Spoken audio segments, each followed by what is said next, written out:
مسرور Sughra, assistant professor CM college Darbhanga, شعبہ اردو۔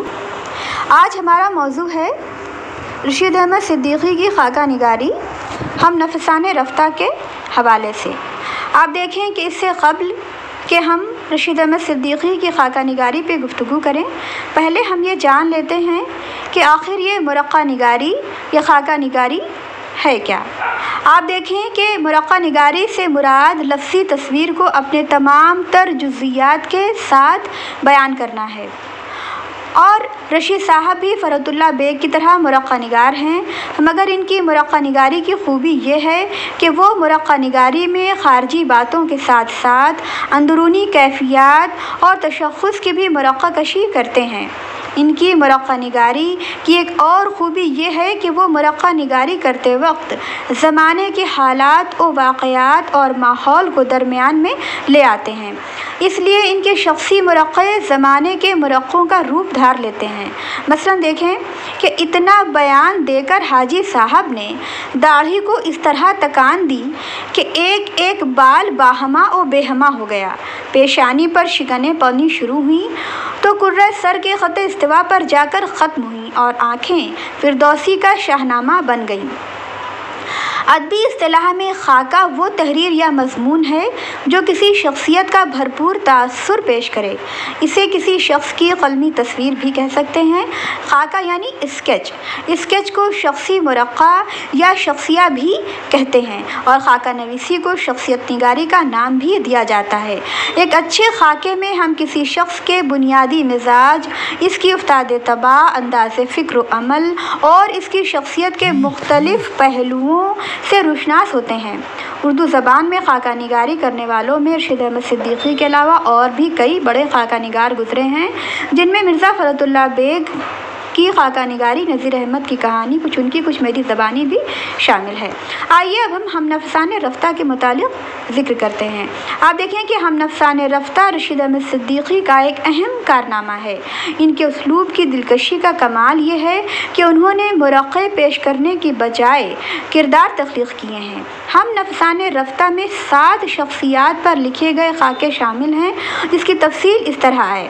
پہلا خاکہ انہوں نے شفیق الرحمن قدوائی پہ لکھا، دوسرا خاکہ مولانا سید سلیمان ندوی پہ، تیسرا ڈاکٹر عبدالحق پہ، چوتھا نواب محمد اسماعیل خان مرحوم پہ، اس کے بعد مولانا ابوالکلام آزاد، پھر پروفیسر احمد شاہ بخاری پطرس کہہ سکتے ہیں۔ ان میں مزاحیہ مضامین میں چارپائی، ارہر کا کھیت، گواہ، دھوبی اور حاجی صاحب ہیں۔ اپنی یاد میں سرگزشت، مولانا سہیل مرشد حاجی صاحب اور ماتا بدل ان کی شخصیت نگاری یعنی خاکہ نگاری کے اولین نقوش ہیں۔ سرگزشت، عہد گل اپنی یاد میں اور سلام ہو نجد پر علی گڑھ مسلم یونیورسٹی اور سر سید احمد خان کی شخصیت سے عبارت ہیں، جبکہ مرشد آمد میں آورد اپنی یاد میں اور پاسبان انشائیے ہیں۔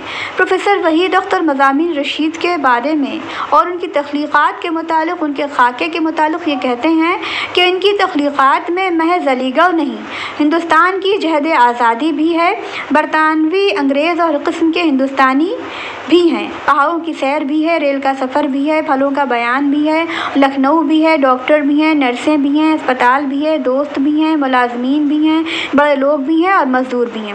خیر، آپ دیکھیں کہ اردو ادب میں رشید احمد صدیقی کے خاکے کو ایک اہم مقام اور حیثیت حاصل ہے۔ اب آئیے ہم ان کے خاکے کے اسلوب کا جائزہ لیتے ہیں۔ طنز و نظام رشید احمد صدیقی کا درجہ اور ان کے اسلوب کی بنیادی خصوصیات کچھ اس طرح ہیں۔ آپ دیکھیں کہ اسلوب قلمکار کے فن کی کسوٹی ہے۔ مصنف کی شخصیت، اس کی خوبیاں، خامیاں، اس کی پسند، ناپسند، ساری چیزیں اس کے اسلوب میں کارفرما نظر آتی ہیں۔